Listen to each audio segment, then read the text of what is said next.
తెలియజేస్తున్నాం. మీరందరి సహాయ సహకారాలతో మరి ఆంధ్రప్రదేశ్లో తెలుగుదేశం పార్టీ కూటమి ప్రభుత్వం అధికారంలోకి రావడం జరిగింది. వచ్చిన తర్వాత ఎన్నో సూపర్ 6 వాగ్దానాలు చెప్పినారు. సూపర్ 6 వాగ్దానాలను నెరవేర్చడం జరిగింది. గ్రామీణ ప్రాంతాలలో ఎన్నైతే అభివృద్ధి కార్యక్రమాలు చెప్పినారో అన్నీ కూడా జరుగుతున్నాయి. సిలిండర్లు ఇచ్చినారు, బస్సులో ఉచితంగా పంపిస్తున్నారు. ఇదే మాదిరిగా ప్రతి ఒక్కటి కూడా ఈ ప్రభుత్వం చెప్పినవన్నీ కూడా చేస్తూ రావడం జరిగింది. గత ప్రభుత్వంలో మన ప్రతిపక్ష ఎమ్మెల్యే గారు ఎంత సంపాదించినాడో మనం ఎంత సంపాదించినాం అనేది కొంచెం బేరేజ్ వేసుకోండి మీరందరూ కార్యకర్తలు అందరూ కూడా.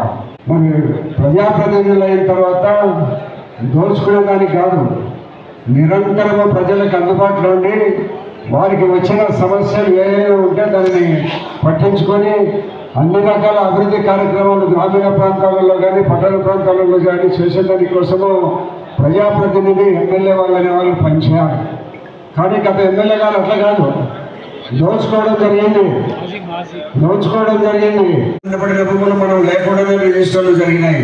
ఇటువంటి పరిస్థితుల్లో మనము తెలుగుదేశం పార్టీకి మళ్ళా అదే పార్టీ వస్తే మనకు తీవ్రంగా మనకు నష్టపోతామనే మంచి ఆలోచనతో తెలుగుదేశం పార్టీకి మీరందరూ ఓట్లు వేసి గెలిపించడం జరిగింది.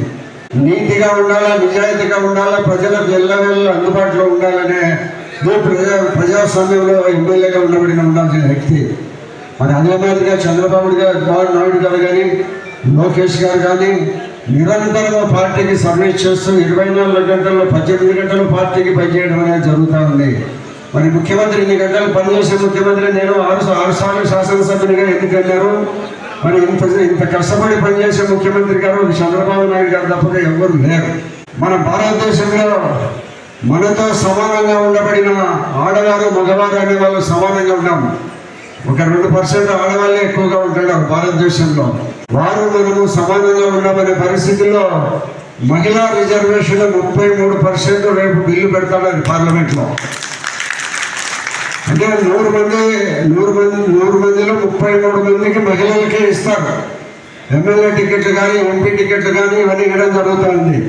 అయితే ఇప్పటికే మా స్వర్గీయ ఎన్టీ రామారావు గారు తెలుగుదేశం పార్టీ మండల వ్యవస్థ వచ్చిన తర్వాత జెడ్పీటీసీలు కానీ మండల ప్రెసిడెంట్లు కానీ వీళ్ళందరూ కూడా 33% ఇక్కడే మన రాష్ట్రంలో అమలు జరుగుతూ ఉంది ఇప్పటికే. మరి ఈ మాదిరిగా అందరూ కూడా సమాన అవకాశాలు కల్పించాలా. ప్రతి పేదవాడు కూడా ఆర్థికంగా బలోపేతం కావాలా. ప్రతి కార్యకర్త అన్ని రకాల అభివృద్ధి చెందాలని ఒక మంచి నిరంతరం ఆలోచనతో మన ముఖ్యమంత్రి గారు పనిచేస్తారనడం జరుగుతుంది. మనకు రాజధాని ఇప్పుడు అమరావతి. మన గత వైఎస్ఆర్సీపీ ప్రభుత్వంలో జగన్మోహన్ రెడ్డి గారు విశాఖపట్నంలో పరిపాలనా రాజధాని, ఇంకొక రాయలసీమలో కర్నూలులో ఇంకొక రాజధాని, అమరావతిలో ఇంకొక రాజధాని, 3 రాజధానులు.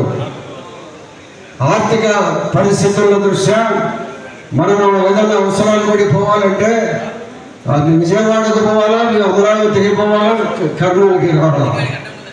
పరిపాలన మనకందరికీ ఇప్పుడు ఎందుకంటే విజయవాడ పోతా ఉన్నామో పరిపాలన హైదరాబాద్లో ఉండబడినప్పుడు కానీ ఒక చోటికి పోతే 3-4 రోజులు ఉంటే కొన్ని పనులు చూసుకొని మళ్ళీ ఇంటికి వచ్చే పరిస్థితి ఉంటుంది. ఒకవేళ 3 రాజధానులు ఉంటే విశాఖపట్నము, అమరావతి, రాయలసీమలో రాజధాని ఉంటే ఎమ్మెల్యే కూడా తిరిగిన విశాఖపట్నంలోనూ అమరావతికి రాను కర్నూలు పోయేదానికే సరిపోతుంది. అటువంటి ఆలోచన లేకుండా ఇలా 3 రాజధానులు అనేది పెట్టి ప్రజలు తప్పుదోవ పట్టించడం జరిగింది. కాబట్టి రాజధాని అనేది ఉన్న చోట ఉండాలి.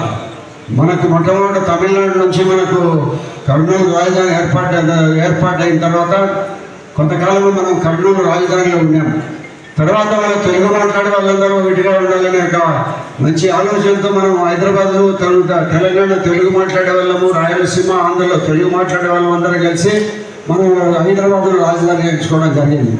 ఈ మాదిరిగా పరిపాలనా సౌలభ్యం ఉండాలనేది మనకు ఆలోచన ఉండాలి తప్పక ఏదో అక్కడ ఒకటి ఇక్కడ ఒకటి పెట్టాలనే దానివల్ల అది సౌలభ్యమైన పరిస్థితి కాదు. ప్రజలకు నిరంతరము ఇబ్బందులు పడే పరిస్థితులు ఉంటుంటాయి. కాబట్టి ఈరోజు మన పార్టీ చాలామంది పెన్షన్ల కోసం అడుగుతున్నారు. మున్సిపల్ ఎన్నికలు ఇప్పట్లేదు, ఇంకా రావు. దానికోసం వల్ల ప్రత్యేకంగా మనం సమావేశాలు ఏర్పాటు చేసుకున్నాం. మున్సిపల్ ఎన్నికలు కానీ పంచాయతీ ఎన్నికలు కానీ తర్వాత మళ్ళీ వచ్చేటప్పుడు సమావేశాలు ఏర్పాటు చేసుకుని మరి భవిష్యత్తులో ప్రతి గ్రామంలోనూ తెలుగుదేశం పార్టీ సర్పంచ్ కానీ ఎంపీటీసీ కానీ జెడ్పీటీసీ కానీ కౌన్సిలర్స్ కానీ చైర్మన్ కానీ అందరూ కూడా తెలుగుదేశం పార్టీ అధికారంలో ఉంది కాబట్టి మనం అన్ని స్థానాలు గెలుచుకునే ప్రయత్నం మనం అందరం చేద్దాం. దాని కారణం మళ్ళీ మీ అందరితో సమావేశాలు ఏర్పాటు చేసుకొని మళ్ళా మాట్లాడి గ్రామీణ ప్రాంతాలలో మేము నిరంతరం అందుబాటులో ఉంటాం. మాకేమో ఈ యొక్క ప్రజాసేవే నిరంతరం అందుబాటులో ఉంటాం. మాకేం వ్యాపారాలు లేవు, కాంట్రాక్టులు లేవు, ఏం లేవు. మీరు ఓటేసిన గెలిపించే ప్రజలకు నిరంతరం అందుబాటులో ఉండాలనేదే నా ధ్యేయం. కాబట్టి రాత్రులు కానీ పగులు కానీ ఎప్పుడు ఫోన్లు చేసినా మాట్లాడుతుంటాము. అభివృద్ధి కార్యక్రమాలు ఈరోజు పొరపాటు రోడ్డు 4 అడుగుల మేరతో 4 లైన్ విస్తరణ చేస్తున్నాం. మైదుకూరు రోడ్డు చేస్తున్నాం, లేకపోతే ఎర్రగుంట్ల బైపాస్ రోడ్డు చేస్తున్నాం, పుట్టిపాడు రోడ్డు చేస్తున్నాం. గ్రామీణ ప్రాంతాలలో చాలా సిమెంట్ రోడ్డు వేసినాం. మీరందరికీ తెలిసి ఇక్కడికి వచ్చిన వాళ్ళందరూ కూడా మరి పట్టణాల్లో కూడా ఇప్పుడు 15th ఫైనాన్స్ కింద ప్రతి వార్డులో 50 లక్షల రూపాయలకు పని తక్కువ కాకుండా పనులు పెడతాం. ఈరోజు రేపు దాన్ని ఫైనలైజ్ చేసి మరి దానిని ఆమోదం పొంది టెండర్లు త్వరగా ఇచ్చే ప్రయత్నం కూడా చేస్తున్నాము. నిరంతరము ప్రజాసేవలో ఉంటే ప్రజల యొక్క కష్టాలు తెలుస్తాయి. ఆ కష్టాలు తెలిస్తే వాళ్ళ కష్టాలకు అనుగుణంగా మనం ఏం చేయాలా, గ్రామానికి ఏం చేయాలా, ఆ కష్టాల్లో ఉండబడిన వ్యక్తికి ఏ విధంగా మనం పైకి తీసుకురావాలనే ఆలోచనలు ఉంటాయి. నిరంతరము డబ్బు మీద సంపాదన ఉండబడిన జగన్మోహన్ రెడ్డి గారు కానీ వాళ్ళ ఎమ్మెల్యేలు కానీ డబ్బు రాత్రి పౌరులు డబ్బే. ప్రజలతో మాట్లాడడానికి కూడా తిరిగిలేని పరిస్థితులు ఉంటాయి. వేల కోట్ల రూపాయలు సంపాదించుకోవడమే వాళ్ళ ప్రజాసేవ. కాబట్టి మన గ్రామీణ ప్రాంతాల్లో ఏమేమి ఉంటుందంటే మా రెడ్ల గారు ఉంటారు చాలామంది. ఏదో ఒక ఆలోచనతో రెడ్డి ముఖ్యమంత్రిగా ఉంటే బాగుంటుంది అనేది మా వాళ్ళందరూ ఆలోచిస్తుంటారు. కానీ రెడ్డి ముఖ్యమంత్రిగా ఉండని, ఒక ఎస్సీ ముఖ్యమంత్రిగా ఉండి, ఒక బీసీ ముఖ్యమంత్రిగా ఉండి ప్రజలకు ఏం చేస్తాడనేది మనం అందరం ఆలోచించాలి. నిరంతరం చేసేదానికి ఎక్కడ మీకు ఎప్పుడు నిరంతరం అందుబాటులో ఉంటాం. మీకు ఏ అవసరాలు పడ్డా మీకు ప్రభుత్వం సంబంధించిన కానీ మీ సొంతానికి పర్సనల్కి సంబంధించిన పనులు కానీ ఇవన్నీ చేసేదానికి నిరంతరం అందుబాటులో ఉంటాం. కాబట్టి మీరందరూ ప్రతి ఒక్కరూ గ్రామీణ ప్రాంతాలలో ఉండబడిన వాళ్ళందరూ ఎండాకాలం సమస్యలతో సమాచారాన్ని మున్సిపాలతో మనం ఇసుక ఆర్లగడ్డ మార్కాపురం ప్రాంతాలకు కూడా పోతా ఉంది. ఎందుకు పోతాం? ఇసుక ఉచితం. ఈ ఇసుకని కొంతమంది దుర్మార్గులు బెంగళూరు ఆ ప్రాంతాల్లో తీసుకుని అనుకుంటున్నారు. వాళ్ళందరినీ కూడా కంట్రోల్ చేయడం జరుగుతుంది. కాబట్టి నిరంతరం ప్రజలకు అందుబాటులో ఉండి నిరంతరం ఈ యొక్క సమస్యను పరిష్కారం చేసే పరిస్థితుల్లో మేము అందరం ఇక్కడ ఉండబడిన వేదిక మీద ఉండబడిన వాళ్ళందరూ కూడా ఉంటాం. కాబట్టి మన భవిష్యత్తులో మన పిల్లల భవిష్యత్తులో మరి ఎక్కడ ఎవరు తీర్చిదిద్దగలుగుతామనే ఆలోచనలు నిరంతరం చేస్తూ ఉండండి. మీకు మనము మన గ్రామము మన కుటుంబాలు అభివృద్ధి చెందాలి. ఏ నాయకుడు అయితే బాగుంటుందని ఆలోచన చేయండి. అయినా రాజమౌళి ప్రసాద్ రెడ్డి గారు నేను ఎమ్మెల్యేనే భరించలేకున్నాడు గారు మంత్రిలో మనం ఆలోచించాలి. కాబట్టి అందరం కూడా మనమందరం సమైక్యంగా మంచి పనులు చేసే దానికోసం నిరంతరం మేము ఇక్కడ ఉండబడిన వాళ్ళందరూ వేదిక మీద ఉండబడిన వాళ్ళందరూ అందుబాటులో ఉంటాం. మీ యొక్క సొంత సమస్యలు కానీ ప్రజల సమస్యలు కానీ గ్రామ సమస్యలు కానీ వారి అన్నింటిలో పరిశీలిస్తూ నిదానంగా ఒక్కొక్కటి పరిష్కరించు మనం ముందుకు పోయేదానికి మనం అందరం కలిసిపోయి ఈ నియోజకవర్గాన్ని అభివృద్ధి చేస్తామని అభివృద్ధి పనులు తీసుకోవడమని నిరంతరము తెలుగుదేశం పార్టీ దేశీయ పార్టీ. గుప్తార్ గారు నేను మొట్టమొదటి చెప్పలే ఆయన షేక్ కార్పొరేషన్ చైర్మన్ గారు మళ్ళీ ఆయన కమిటీలు కూడా వేస్తున్నారు. ఈరోజు మన కార్యవర్గంలో కూడా ప్రముఖ పాత్రగా ఆయన ఉండబోతున్నాడు. కాబట్టి ఎక్కడే ఉండబడిన ఒకప్పుడు మాజీ కౌన్సిలర్గా ఉండబడిన ముక్తారు ఈరోజు రాష్ట్ర పరిస్థితిలో కార్పొరేషన్ చైర్మన్ అయినాడు. ప్రతి ఒక్కరు కార్యకర్త కష్టపడి పనిచేసి నిజాయితీగా పనిచేస్తే తెలుగుదేశం పార్టీ తప్పకుండా గుర్తిస్తారు. ఆ గుర్తించిన గుర్తింపుతో మనం ఆదేశాల మేరకు ఇక్కడ ఈరోజు మనం ఈ సమావేశం జరుపుకుంటున్నాం. కాబట్టి నిరంతరం ప్రజల కోసం పనిచేస్తాం. అన్ని రకాల అభివృద్ధి కార్యక్రమాల్లో ముందుంటాం. మరి మీరందరూ కూడా మీ గ్రామాలలో అభివృద్ధి కార్యక్రమాల కోసం అవన్నీ తప్పకుండా కొంతకాలంగా అన్ని కూడా ఈ గ్రామంలో ఉన్న సమస్యలన్నీ కూడా పూర్తి చేస్తాం. నేను ఒకటి చెప్తున్నాను, ఇప్పుడు నేను 27 సంవత్సరాలు ఉండబడిన ఎమ్మెల్యేగా ఉండబడిన కాలంలో పొద్దుటూరు, చాపాడు, రాజపాలెం మండలంలో మా వయసు రోడ్డు తప్ప కొత్త